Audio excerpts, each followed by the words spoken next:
Hey, this is Ray Halpern, and god damn it, do I have to piss. Ugh. Today I'm going to be talking about Greatest Hits by Remo Drive. Why am I looking at the mic? Sorry about that. This is the first album from Minnesota alternative rock band Remo Drive. And just to get the elephant out of the room real quick, hold on, sorry. Just to get the elephant out of the room real quick. I know anybody who watched my Pine Grove review, and who also happens to see this, is going to be like, "Oh, Ray, I thought you didn't like emo. Remo Drive is totally an emo band." Well, okay. When I said that I didn't like emo in that Pine Grove review, I was still pretty new, and I knew Pine Grove was a popular band. So, I think what I actually meant was, I don't like Pine Grove. Because their music is boring bullshit, like a lot of emo these days.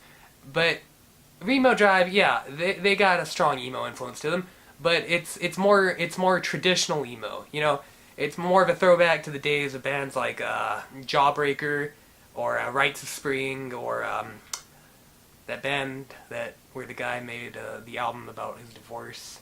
I can't remember what that band was called, but that was a pretty good album.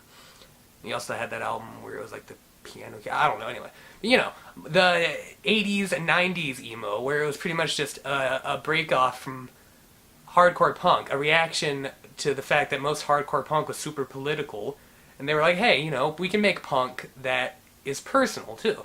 And that's what Remo Drive is a callback to. Now, don't get me wrong, they're not a hardcore punk band by any means. They're not even really a punk band. I mean, there are punk influences, mostly post-punk influences. But that brings me to my next point. I wouldn't really even call Remo Drive an emo band, personally. Now, that's partially because I think emo is a bullshit category, but also because they sound a lot more like just an alternative rock band to me. Like, if I was gonna define their genre, I would say alternative rock. Emo would never even have crossed my mind until I saw the tags. But I mean, yeah, I can see where the emo thing comes from. But the thing about Remo Drive, like I said, their music is personal. They talk about a lot of the subjects that emo typically does cover, you know, like bad relationships, not fitting in with your peers. But they do it in a way that doesn't seem as trite as a lot of emo these days does. Like Pine Grove, it's so trite. But Remo Drive, a lot of their lyrically, like in the song Crash Test Rating, it's about a bad relationship where the guy doesn't feel appreciated. And the hook of the song, like the refrain, if you will, is basically, you only like me because I'm safe with my 4-star crash test rating. I love that. That's a great line. You know exactly what he's talking about, and it doesn't sound like he's being a little bitch about it, you know? And like, I'm my own doctor.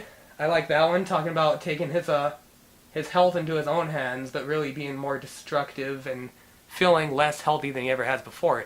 And I think it's more of a reference to mental health rather than physical health, you know. A very metaphorical song, I think.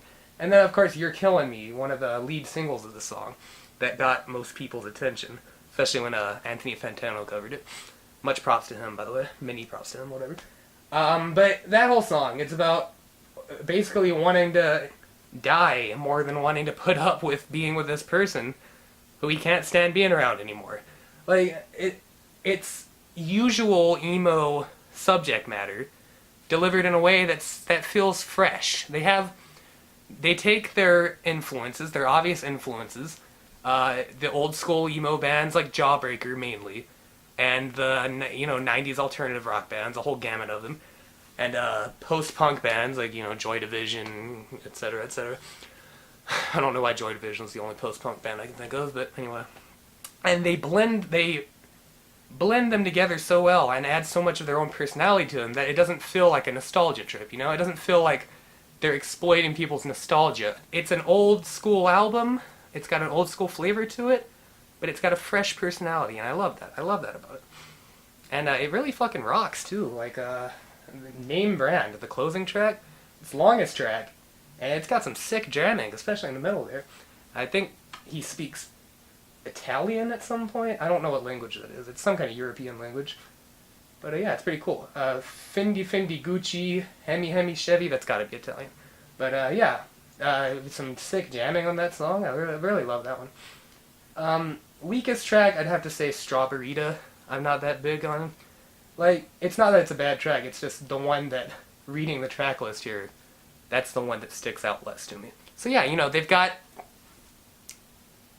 their old school influences, but they take their influences and apply them to and apply their own sound to them really well. And I really think that's what you should do if you're going to make an old school album like this. Now, a lot of people might not even think it sounds that old school. I think it's a little bit old school. Like, it doesn't sound old. Like, it's clearly an album of its day. But you also hear the influences from the past, you know? I mean, I don't know. You know, I enjoy the lyrics, I enjoy the instrumentals, and most of all, I enjoy the personality. They bring their own personality to it, and I really appreciate that. One thing I need to say, though, that there are a lot of bands like this, on Bandcamp especially. Bandcamp's the main place you can find this album. I'll leave a link in the description. There are a lot of bands mining this, like, alternative college emo rock sound. So I think while I appreciate the nostalgic era to this album, I do think that Remo Drive would be best to start going stronger in their own direction from here on, to, you know, differentiate themselves from their peers. Because like I said, there are a ton of, like, alternative emo bands on Bandcamp. Although I do think that Remo Drive is one of the more enjoyable of that scene. But, you know, I think all in all, this is a very promising debut, and I guess we'll just have to wait. My chin is itchy, sorry. I guess we'll just have to wait and see what the sophomore album, if they can avoid the sophomore slump and deliver a good follow-up.